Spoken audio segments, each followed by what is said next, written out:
Honorable Senator Judge Soto.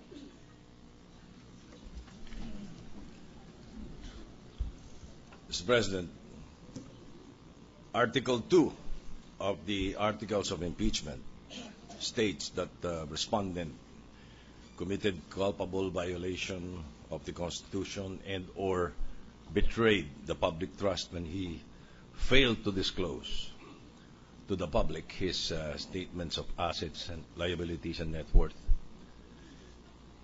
I have come across Supreme Court decisions whereby lower court judges had been dismissed and deprived of all their benefits for simple infractions of law or missteps in judicial conduct.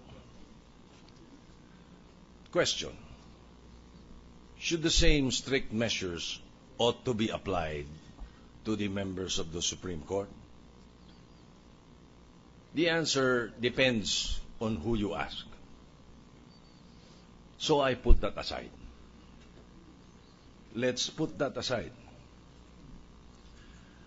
After 43 days, this trial has been heard by the people. Halal ng saloobin. Ang tunay na hukom sa paglilitis na ito ay ang taong bayan. Nadinig nila ang dalawang panig. Tulad namin, hindi lahat sila abogado. Ngunit ang kapangyarihan ng demokrasya ay nasa kanilang mga kamay. In my conscience, Mr. President, I have heard their decision, and for them, I vote guilty.